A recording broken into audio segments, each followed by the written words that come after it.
मित्रों, विशेष समय पर साधना करने का विशेष महत्व होता है। यदि हम विशेष समय पर गायत्री की साधना करते हैं तो उसका लाभ हमें कई गुना ज़्यादा प्राप्त होता है। इसलिए हमारे ऋषि मुनियों ने जो दो नवरात्रि आती हैं, एक आश्विन नवरात्रि और एक चैत्र की नवरात्रि, इनमें गायत्री साधना का विशेष रूप से महत्व बताया गया है। इन समय पर यदि हम गायत्री की साधना करते हैं तो निश्चित रूप से हमें कई गुना ज़्यादा लाभ प्राप्त होता है।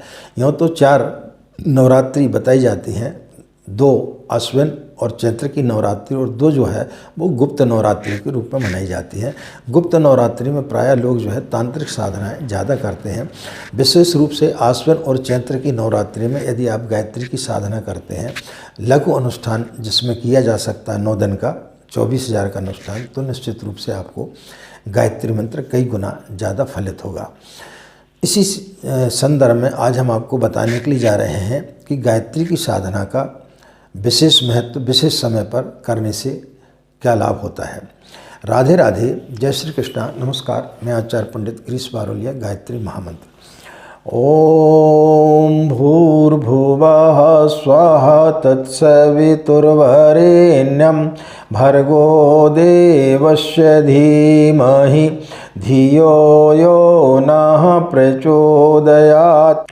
अखण्डमण्डलाकारं व्याप्तं येन चराचरं तत्पदं दर्शितं येन तस्मै श्रीगुरवे नमः। तस्मै श्रीगुरवे नमः। मित्रों, आप नित्य भोजन करते हैं तो उसमें किसी प्रकार की कोई भी आपको सावधानी बरतने की आवश्यकता नहीं पड़ती है। कोई आपको तामझाम नहीं करना पड़ता है। कैसे भी अपने रसोई घर में जा कर के आप बैठ जाते हैं, किसी भी कमरे में बैठ कर के आप खाना खाने लगते हैं। लेकिन यदि कोई विशेष समय आ जाए, आपके घर में कोई विशेष मेहमान आ जाए, तब फिर आप क्या काम करेंगे? अपने घर की साफ सफाई करेंगे, डाइनिंग टेबल को सजाएंगे और फिर उसमें बैठ कर के आप लोग भोजन करेंगे। नित्य जब हम गायत्री की साधना करते हैं उसमें किसी प्रकार की कोई भी चीज़ों की इस प्रकार की आवश्यकताएं नहीं पड़ती हैं। लेकिन जब हम कोई विशेष कामना के लिए या विशेष हमारे आध्यात्मिक उन्नति के लिए जब हम गायत्री की साधना करते हैं तो विशेष समय पर की हुई साधना का लाभ विशेष रूप से मिलता है। दोनों नवरात्रियों में, एक नवरात्रि में सर्दी समाप्त होती है और गर्मी आती है, दूसरी नवरात्रि में गर्मी समाप्त होती है और सर्दी का आगमन होता है। 2 ऋतुओं का मिलन होता है। ये दोनों का जो समय होता है ये बहुत ज़्यादा विशिष्ट समय होता है। जिस प्रकार से कि जहाँ 2 नदियों का मिलन होता है, त्रिवेणी संगम जहाँ पर होता है, 2 नदियों का जहाँ मिलन होता है, गंगा सागर जहाँ, गंगा और सागर जहाँ मिलते, इन सब स्थानों का विशेष महत्व होता है। तो विशेष स्थानों पर जाकर के यदि साधना की जाती है तो फिर उसका विशेष लाभ व्यक्ति को प्राप्त होता है। इसलिए ब्रह्म मुहूर्त में साधना का विशेष महत्व बताया गया है। लोग जो है पीपल के वृक्ष के नीचे बैठ कर के साधना करते, उसका विशेष लाभ होता है। और कितने लोग जो है शांति कुंज हरिद्वार जा कर के यदि आप साधना करते तो उसका एक विशेष स्थान का आपको लाभ प्राप्त होता है। कई लोग जो है बनारस में गंगा के तट पर बैठ कर के साधना करते हैं। तो इन सब चीज़ों का स्थान विशेष का भी विशेष महत्व होता है। तो जब हम इन चीज़ों को ध्यान में रखते हुए गायत्री की साधना करते हैं तो हमें विशेष लाभ प्राप्त होता है।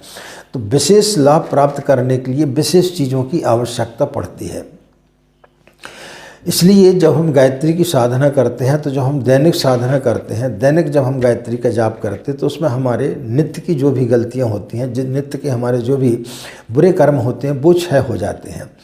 लेकिन ईश्वर ने व्यक्ति के 6 महीने के पापों को क्षय करने के लिए अनुष्ठान की प्रक्रिया रखी गई है कि 6 महीने में यदि आप गायत्री का अनुष्ठान करते हैं तो आपके जो संचित कुसंस्कार हैं वो नष्ट होते हैं और आपने 6 महीने में जो भी बुरे कर्म किए हैं वो उनसे मुक्ति आपको मिलती है, वो आपके नष्ट होते हैं और फिर व्यक्ति जो है मानव से महामानव बनने की स्थिति में आता है।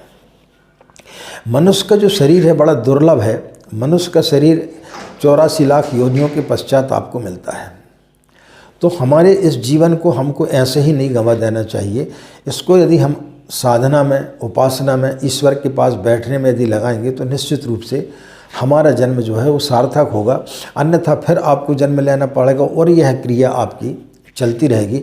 आपको बार बार इस मृत्यु लोक में आना पड़ेगा और बार बार आपको कई दुखों का सामना करना पड़ेगा। तो इन सब चीज़ों की मुक्ति के लिए व्यक्ति को जो है गायत्री की साधना करना पड़ती है। जब हम ईश्वर के समक्ष बैठते हैं तो बहुत सारी चीज़ों की हमें प्राप्ति होती है। एक कहानी मैंने सुनी है कि एक व्यक्ति एक किसी साहूकार के यहाँ पर, किसी सेठ के यहाँ पर काम करता था। तो वो अपनी धनराशि उसके पास में जमा करते जाता था कि भाई मेरा जो भी आप सैलरी देते हैं, जो भी मेरी पगार देते हैं, उसमें से ये पैसा आप जमा करते जाएं, ताकि मेरी जब बच्ची बड़ी होगी और जब उसकी शादी होगी तो उसमें वो काम आएगी। धीरे धीरे करते करते उस साहूकार के पास में उसका काफ़ी पैसा जमा हो गया। जब उसकी बच्ची की शादी होने लगी तो उसने उस साहूकार से जाकर के, अपने सेठ से जाकर के, अपने मालिक से जाकर के बोला कि भाई मुझे वह राशि चाहिए क्योंकि मुझे अपनी बच्ची की शादी करना है। उसका मालिक नट गया, बोले तुमने किसी प्रकार की कोई भी राशि मेरे पास तो जमा नहीं कराई है। वो व्यक्ति बड़ा दुखी हुआ, बहुत उससे अन्याय विनय किया, लेकिन उसने साफ इनकार कर दिया।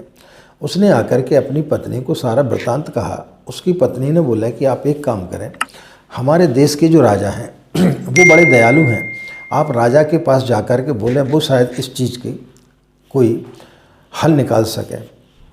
तो वो व्यक्ति अपने राज्य के राजा के पास गया और उसको सारी बात बताई कि ऐसी सी बात है, मैं एक जगह काम करता था, मेरे मालिक के पास मैं पैसा जमा करते गया, लेकिन वो आज देने से इनकार कर रहा है। वो बोलता है तुमने कोई राशि जमा नहीं की है। तो राजा ने बोला कि ठीक है, मैं प्रातःकाल सुबह सुबह जो है घूमने के लिए निकलता हूँ, तो तुम जो है नुक्कड़ पर मुझे उसकी दुकान के पहले मिल जाना। वह व्यक्ति सुबह सुबह गया, राजा का रथ आ रहा था। वो राजा के रथ पर राजा ने उसे बिठाला और उस दुकानदार के दुकान के सामने से वो रथ को निकाल करके ले गए। जैसे ही उसके मालिक ने उसे राजा के साथ में बैठा हुआ देखा तो वो बड़ा भयभीत हो गया कि इस व्यक्ति की पहुंच राजा तक है, यदि इसने मेरे बारे में बता दिया तो पता नहीं मेरे साथ में क्या होगा, राजा मेरे साथ में क्या करेगा। तो वो तुरंत जो है भागते हुए गया और बोले भाई मेरे से जो है लिखा पढ़ी में कुछ भूल चूक हो गई, तुमने पैसा जमा किया था तो जितना पैसा जमा किया था उससे भी ज़्यादा उसने उसे राशि दी और बोले आपकी बच्ची मेरी बच्ची है। तो जब उस व्यक्ति की समझ में आया कि राजा के पास सिर्फ मैं 5 मिनट बैठा और राजा के पास 5 मिनट बैठने से मेरी इतनी बड़ी समस्या का समाधान हो गया, तो फिर मैं उस परमपिता परमेश्वर के पास बैठूंगा तो निश्चित रूप से मेरे जीवन की अनेक समस्याओं का समाधान हो जाएगा।